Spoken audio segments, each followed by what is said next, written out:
Para nos comunicarmos com clareza e usarmos melhor a nossa língua portuguesa, precisamos subir 3 degraus. O degrau da palavra, o da frase e, finalmente, o degrau do texto propriamente dito. Para dar o primeiro passo, devemos ter certo cuidado com as palavras. O ideal é que o vocabulário seja simples e, principalmente, adequado ao destinatário da mensagem. Ou seja, o importante é que o texto esteja claro, pois a clareza é a maior qualidade de qualquer tipo de texto. E como atingir clareza? Para isso, é necessário também que o texto esteja correto. E é aqui que entra o assunto de hoje.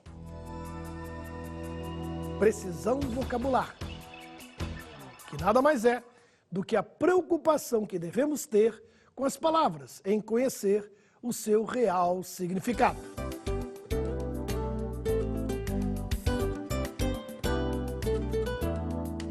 Precisão vocabular é usar as palavras de acordo com o seu verdadeiro significado.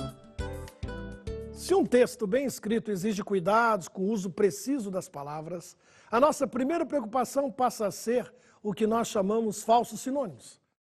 Palavras que verdadeiramente não são sinônimas e que muita gente boa pensa que são. E pior, usam como se fossem sinônimas. Também merece cuidados o uso das chamadas palavras homônimas e parônimas. Vamos ver como o professor Evanildo Bechara define a homonímia em seus livros. Homonímia é a propriedade de 2 ou mais formas inteiramente distintas pela significação ou função, terem a mesma estrutura fonológica e os mesmos fonemas dispostos na mesma ordem e subordinados ao mesmo tipo de acentuação. Como vimos, as palavras homônimas são aquelas que apresentam a mesma pronúncia, mas têm diferença na escrita.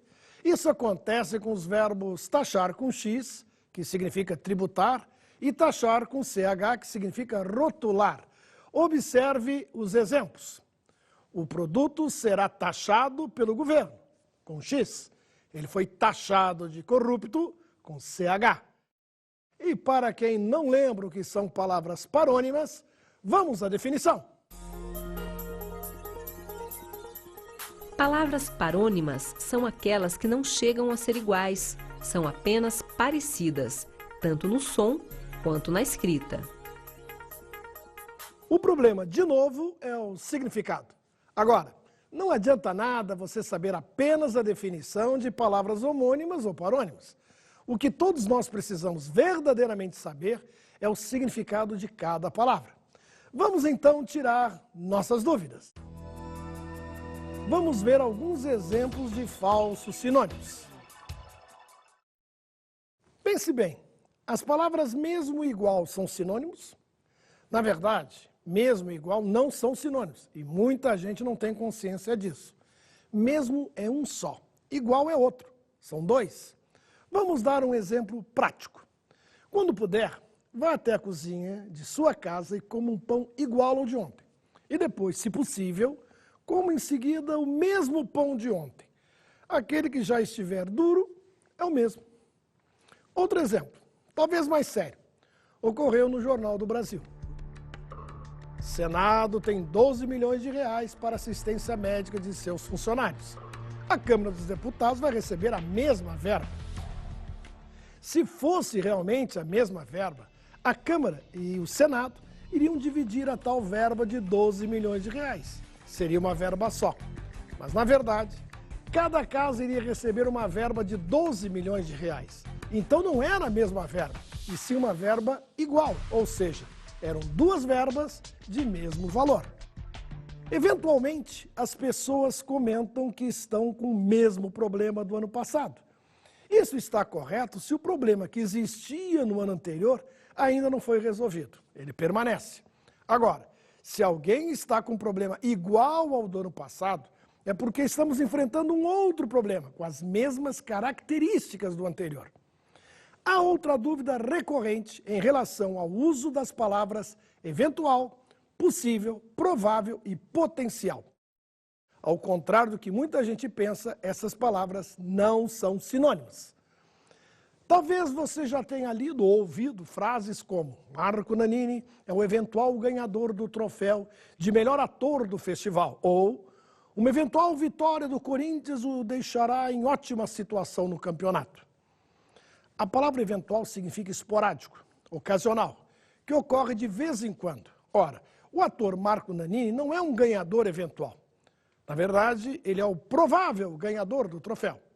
No segundo exemplo, o autor se referiu à possível vitória do Corinthians. Vejamos um exemplo correto. Os eventuais problemas econômicos não vão impedir que aquele país se associe ao Mercosul. Nesse caso, está correto utilizar o termo eventuais, pois os problemas relatados são esporádicos, isto é, ocorrem de vez em quando. É interessante observarmos também a diferença entre possível e provável. Possível, o que pode acontecer, e provável é o que deve acontecer. Agora vejamos mais exemplos em que aparece alguma palavra usada inadequadamente. A alegria será contagiante com a eventual conquista do título. Nessa frase, o mais adequado é usarmos a palavra possível em vez de eventual, pois não se trata de uma conquista ocasional, e sim de uma conquista que realmente pode acontecer. Vamos pôr o possível aqui em lugar do nosso eventual. Agora sim, a alegria será contagiante com a eventual conquista do título. Não, com a possível conquista do título, ok? Vamos passar para uma outra frase. O time brasileiro é o eventual campeão desta temporada.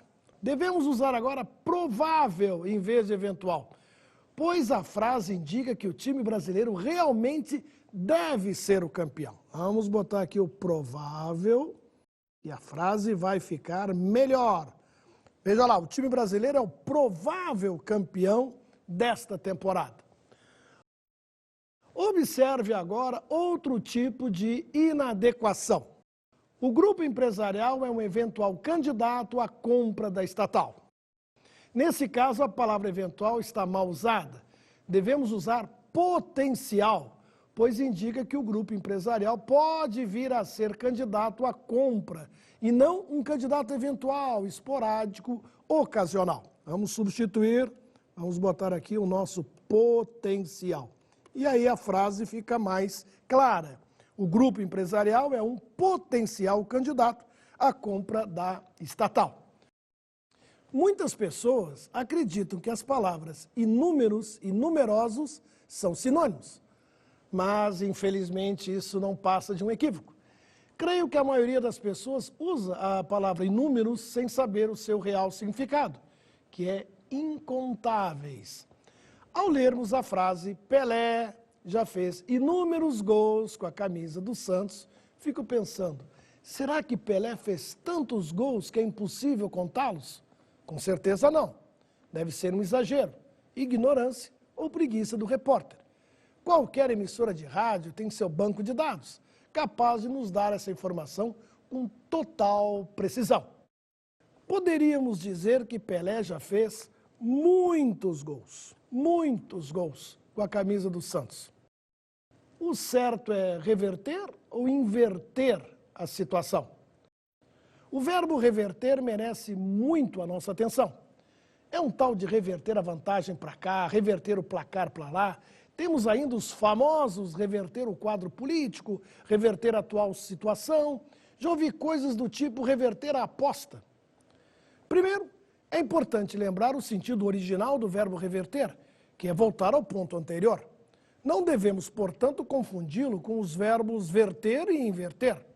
Temos de respeitar o prefixo re, de repetição, volta, regresso. Os médicos usam corretamente o verbo reverter quando falam em reverter o quadro clínico, ou seja, voltar à situação primitiva. Se está doente, volta a ficar são. Portanto, reverter a situação significa verdadeiramente voltar à situação anterior. Se não houver a ideia de volta, é caso de mudar, modificar ou alterar a situação. É frequente o uso do verbo reverter fora do seu sentido original. Reverter o quadro político significa voltar ao quadro primitivo. Se não houver a ideia de retorno, não é caso para reverter. O que se quer dizer, muitas vezes, é apenas mudar ou alterar o quadro político. No caso de reverter a vantagem, o que a maioria quer dizer é tirar a vantagem. No caso de reverter o placar, o mais adequado é inverter o placar. Na verdade, inverter o resultado.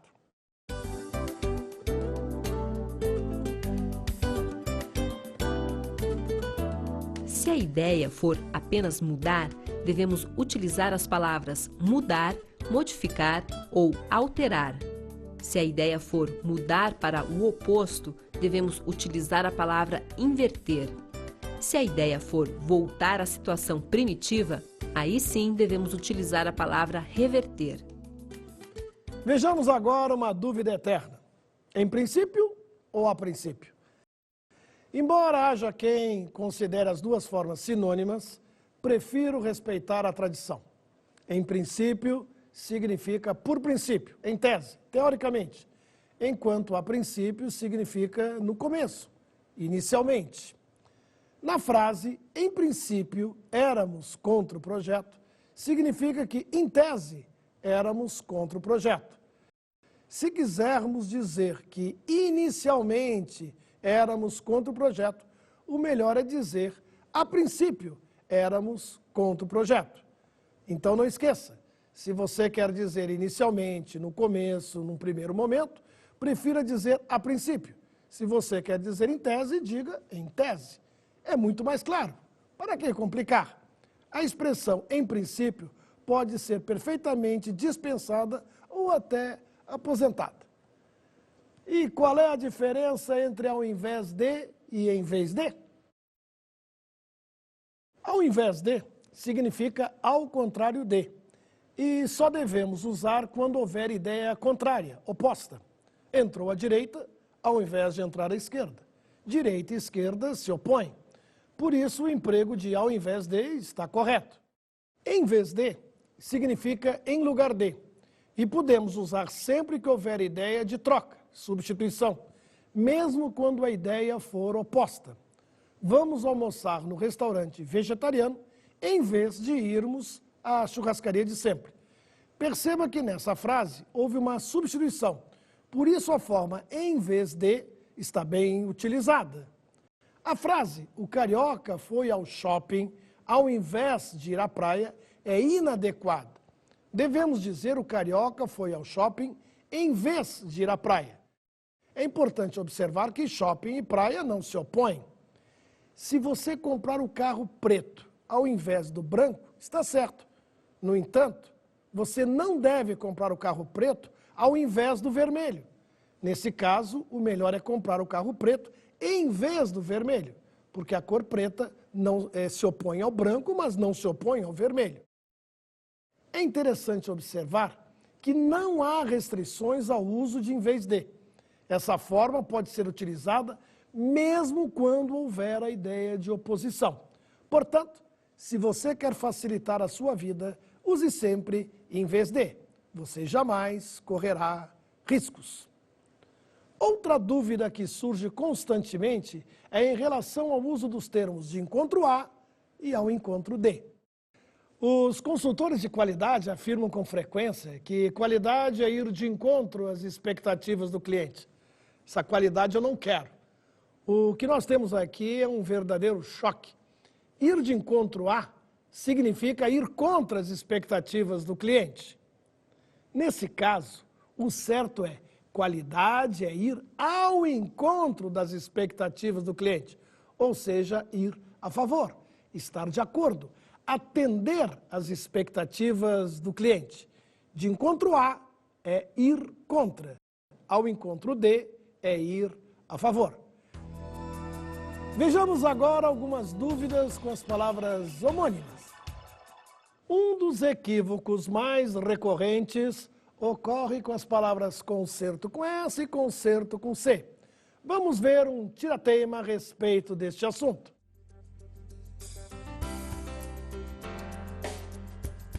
Muitas pessoas dizem que o brasileiro escreve errado. Mas será que isso tem concerto? Concerto tem, mas tem que ser com S, porque concerto com S é correção, reparo, e concerto com C é musical, sinfônico, significa harmonia.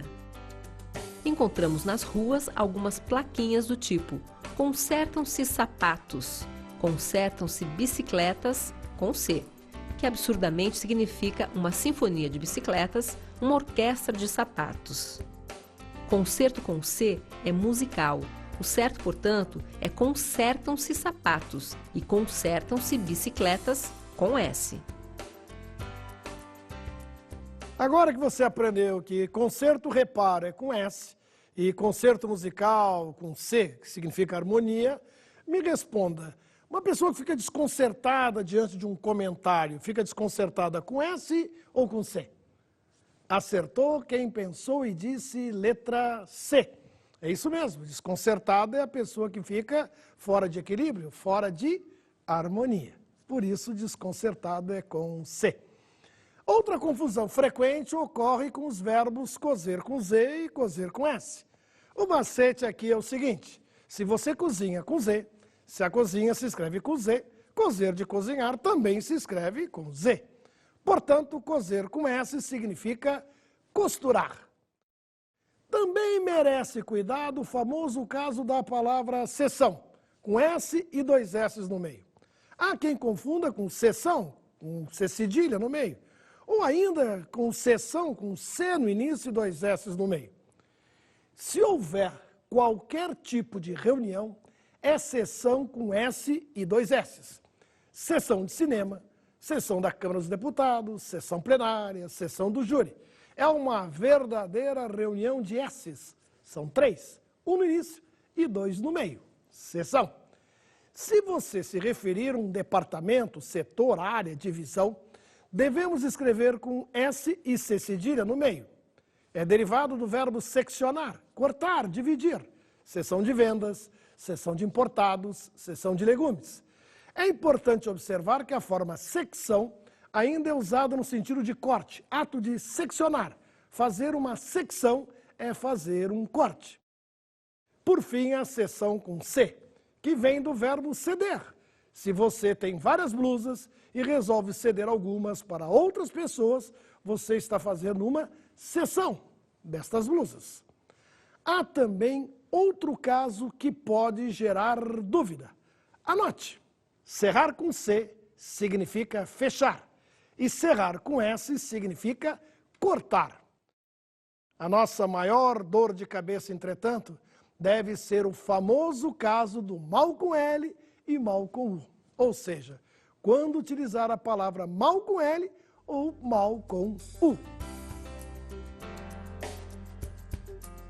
Mal com L é o contrário de bem. Se para você está tudo bem, para os pessimistas está tudo mal, com L.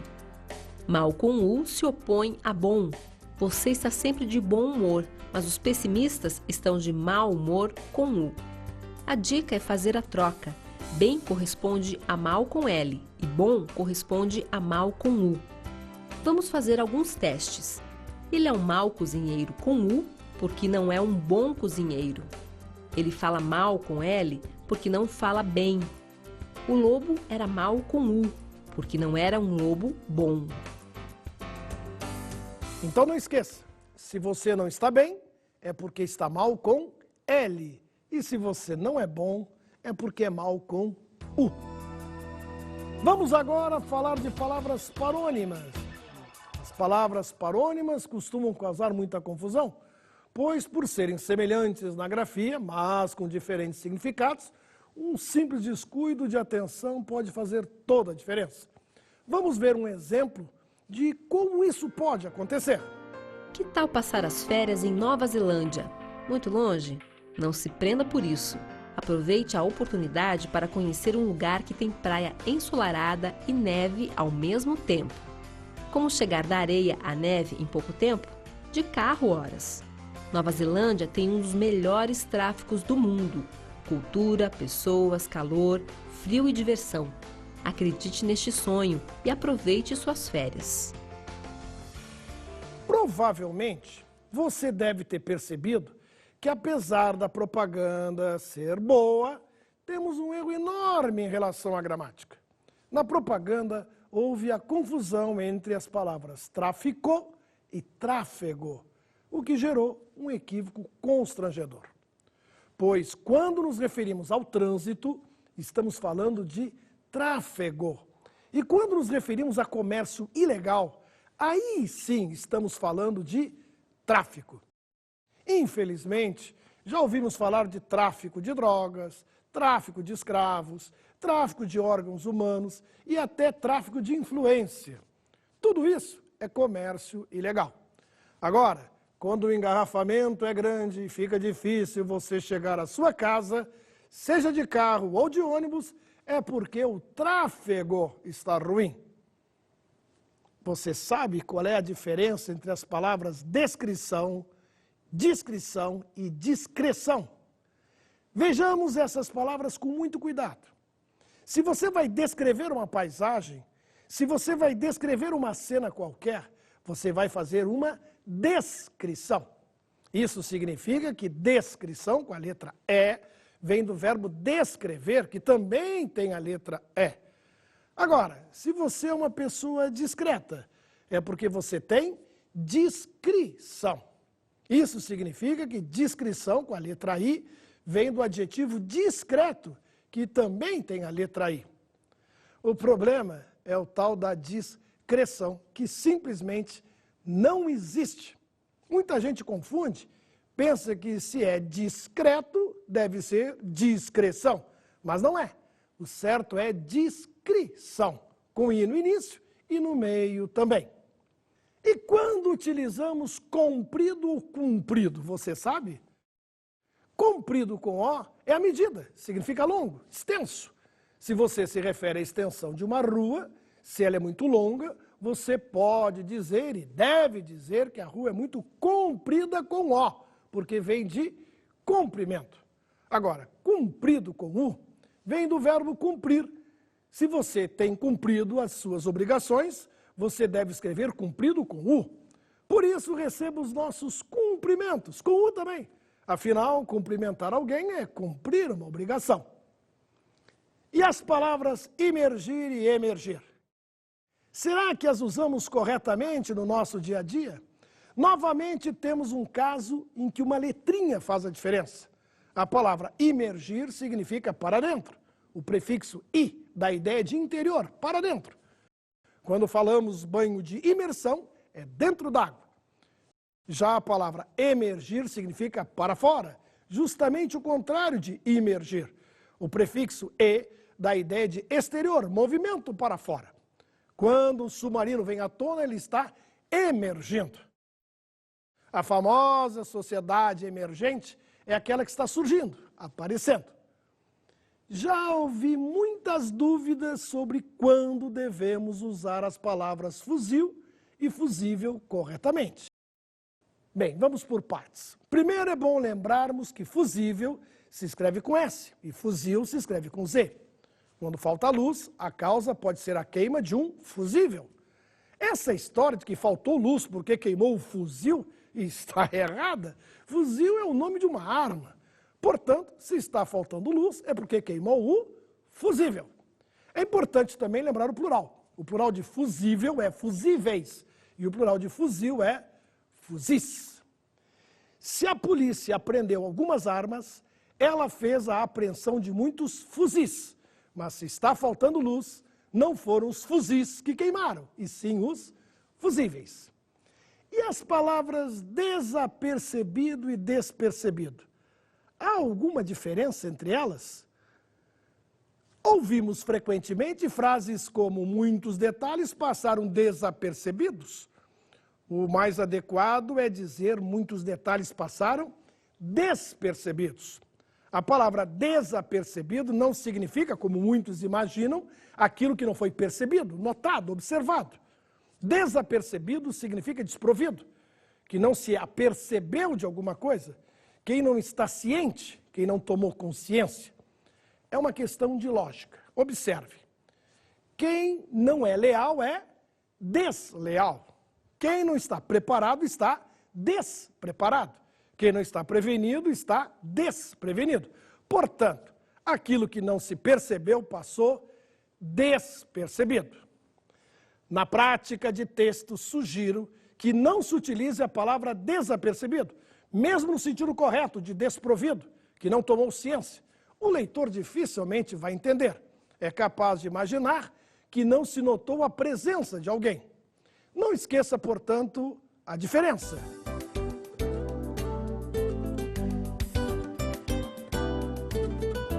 A palavra despercebido, não percebido, é derivada do verbo perceber, notar, observar. E a palavra desapercebido, não apercebido, é derivada do verbo aperceber-se, tomar ciência, prover-se. O mais importante é você não esquecer que para aquilo que não se percebeu, o correto é despercebido. O último caso da aula de hoje é sobre a famosa dúvida de quando utilizar as palavras ratificar e retificar. Com certa frequência, muitas pessoas dizem que irão ratificar os erros de um relatório. Pelo visto, errou 2 vezes, porque o verbo ratificar significa confirmar. Se alguém ratifica algo errado num relatório, ele está confirmando os erros do documento. Nesse caso, devemos utilizar a palavra retificar, que significa corrigir, consertar. É lógico que não vemos todos os casos de falsos sinônimos, nem de palavras homônimas e parônimas, mas com certeza as dúvidas mais frequentes e os casos mais importantes foram aqui analisados. Como a nossa aulinha é curta, ou seja, não é comprida com O, me despeço de vocês com minha missão cumprida com U. Um abraço e até mais!